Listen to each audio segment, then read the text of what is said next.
What are they? Would you hazard a guess? Burial mounds, I expect. We're standing in someone's graveyard, I reckon. Viking? Oh, maybe older. Apparently local girls used to lie down on them in the hope of falling pregnant. I've heard plenty of legends. Is that why you want to dig, Mrs. Pretty? Tales of buried treasure? My interest in archaeology began like yours when I was scarcely old enough to hold a trowel. My childhood home was built on a Cistercian convent. I helped my father excavate the apse. That speaks, doesn't it? The past. As a clip from The Dig, I'm delighted to say I've been joined by one of its stars, Ralph Fiennes, who stars in this with Kerry Mulligan. Ralph, hello, how are you, sir? Yeah, I'm good, thanks, Simon. How are you? I'm okay. How is it promoting a movie remotely and doing it like this? I have no idea where you are. I can just see a radiator behind you. You could be anywhere. I know, that's the idea. You don't know. I'm in London. All right, okay. Well, so am I. But anyway, it's a strange way that promotion happens. But listen, I loved The Dig. It was terrific. I've never seen Suffolk skies captured the way your movie has done it. Tell us about Basil Brown. Tell us about this story, Ray. It's a story, as you mentioned, set in Suffolk. It was the Sutton Hoo is a Anglo-Saxon burial ship, famous as a big archaeological find discovered in 1939. Famous because its treasures were intact. So that's the background to the film. Its initial excavation of the Sutton Hoo burial ship was by a Suffolk-born, self-taught archaeologist called Basil Brown, who's in the archaeological world very, very highly regarded and thought of. And he was commissioned by the owner of the land, Mrs. Edith Pretty, who is played by Carey Mulligan. So that's the main context and the background of the film. It's a true story. The Sutton Hoo was excavated actually in 1938, in 1939, and the main treasures were found literally as the country was heading into war with Germany. But the film, yes, the Suffolk of it is very important. I played Basil. Like all the other actors playing Suffolk, we wanted to have, with the help of a great dialect coach called Charlie Haylock, we had the Suffolk accents, and also another dialect coach, Jamie Matthewman, helped also with the overall period dialects being right. But the big skies you mentioned, that was something that I know Simon Stone, the director, and Mike Ely, the cinematographer, were keen to capture. And that's something I've grown up with, being born in Suffolk. I know that and renting a place there too. They're very important aspect. Those big, the relatively flat skyline and the big skies. Yeah, because it's quite easy to capture the West Coast and dramatic country, but Suffolk is more subtle. And as you say, you were born in Ipswich. Yeah. Just on the accent, it's kind of like a minor point, but it's actually a very major point. People in Suffolk always say and Norfolk, their accent is done wrong. That it's always, you end up sounding so you come from Devon or Somerset or Cornwall. No, it's all right. They don't. It sounds like West. They often it's West Country is often what I think has happened in the. I mean, I hear it. Charlie, who was my principal guide, with all of us who played Suffolk, very, very, he was passionate about us getting it right. So were we. Because he's lived his life with the frustration, like also Suffolk people look, when their world is portrayed, it's West Country, and I hope we've got that. I don't know. Obviously, people from Suffolk will have their own opinions, but we definitely put in a lot of time and determination to at least sound plausibly Suffolk. Is it true? I mean, Charlie said this story to a local newspaper, that at one stage you stood up and you gave a Hamlet soliloquy in a Suffolk accent. I did indeed. I did. Was that like the final proof that you've got it? Yeah, I enjoy doing Shakespeare in a Suffolk accent, because actually a lot of the text comes out different and it comes out a bit more immediate. And Charlie was the first person to say to me, that standard English was invented by public school boys in the 18th century. So actually, there was no standard English. People would have spoken, even toffs would have spoken possibly with a regional accent from the area where they came. But Basil Brown is so much more than, I mean, I think the accent is important so that we're in the right place and at the right time. But he was an extraordinary man. I mean, you say that you're an excavator and he's an amateur archaeologist and so, but he was a man of many languages. He really was a treasure of himself, all by himself. He's an extraordinary person. You're right. He left school when he was 12. I think he had an unlucky streak attempting to be a farmer or work in agriculture, but I think he very quickly identified archaeology as his passion, taught himself a lot. I think he definitely gained the respect of the people running the Ipswich Museum, the local museum. His knowledge of the earth and the ground and the land of Suffolk, I think, was really strong. Alongside that, he had an interest in the history of astrology, astrological charts. So he wrote a book, beautifully presented and made, about the history of these charts of the stars.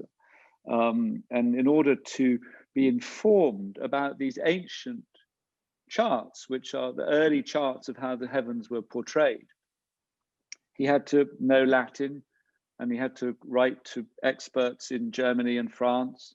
So he taught himself, I expect, essential rudimentary French, enough to communicate with people who could, he could discuss his research with, and they were all over Europe. And so he had done that in the early 30s, before the Sutton Hoo. So he was a man of huge learning, and he taught himself. I think he had done evening classes or courses, unusual and also quiet with it, not a man of self-promotion at all, I don't think. Quite self-effacing, just quietly dedicated. I got the feeling, I might be completely wrong, I just watched the movie the same as everybody else. I got the feeling that you really loved playing him. I did, yeah, that's true. That's absolutely true. Yeah, I loved playing him. I went on a bicycle ride with an old, not an ancient bike, but a bike that was a sort of in the manner of an old heavy policeman's bike, if you like, around Suffolk. I wanted to particularly do the cycle ride between Woodbridge or Sutton Hoo, which is just the other side of Ipswich, to Rickinghall. Basil lived in the village of Rickinghall in sort of central North Suffolk, close to the Norfolk border. And I that was tough. I mean, it was on a non-modern bicycle when I had panniers on. And I think he would have done that every week when he was working at Sutton Hoo. It's a good 3 hours, if not more. And although Suffolk is famous for its flatness, it's not always flat. There are quite one or two little ups and downs and things. Anyway, it was a great value to do it because it was Basil's trip, but also you get to see that part of England from a bicycle. It's different from a car, of course, and that was really helpful. Yeah.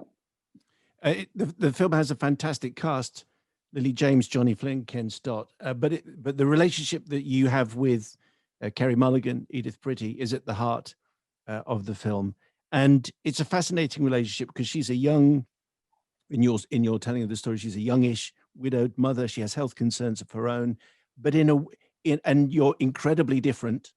There's a huge kind of class divide, but actually you're kindred spirits in a way. Yeah, that's right. It's a story of kindred spirits. And what was refreshing about the script and movingly written by Moira Buffini, the screenwriter, was that she made that story of kindred spirits very moving.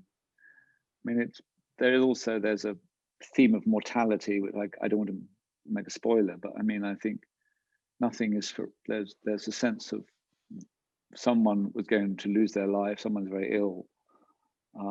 And so that was, and also that's a theme. Two people who see each other also. I think Edith sees the depth of Basil as a person, and he sees her integrity, and it's not clouded by love or romance. It's deeper than that, and I find that just incredibly moving. When I first read the script, I remember finishing it being very in tears at the end. That's how Edith Pretty sees Basil Brown. Others do not see him that way, and certainly the upper class of the archaeology section, represented delightfully by Ken Stott, they very much just see him as an annoying peasant, really, don't they? Yes, I think Ken's character doesn't assumes he's basically not much more than a labourer.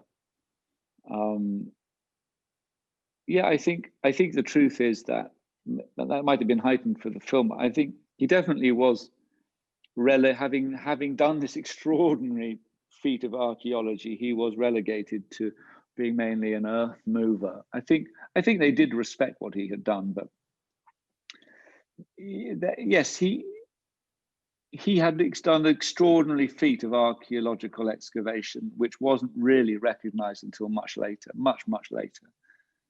And I think now, if you go to the British Museum and you see the exhibit there, Basil is given proper credit. Did he live to see the credit that he was given, right? I think he did. I think he must have known that he was part of the story. They did there is a 1960s documentary on the Sutton Hoo, and Basil is in his 80s walking the site and being interviewed as an old man. And I suppose at that point, the world knew that he was a central figure in the excavation of the Sutton Hoo. So I think he did, yes. He died in 1977. And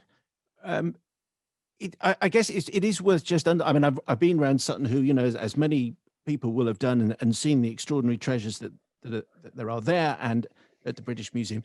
Can you explain what the significance of the discovery is? Because obviously that it's a film about buried treasure, and all the films about buried treasure are just inherently exciting anyway. But the significance of this stuff, 1400 years old, was what?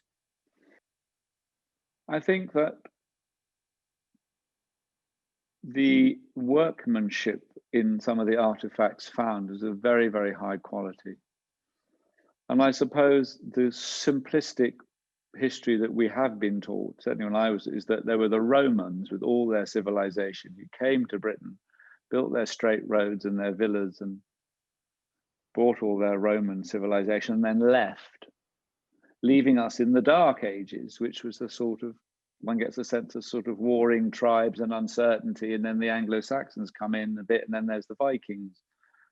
And I think that the degree of workmanship and skill, not only in the artifacts, but also in bowls that I think came from Constantinople.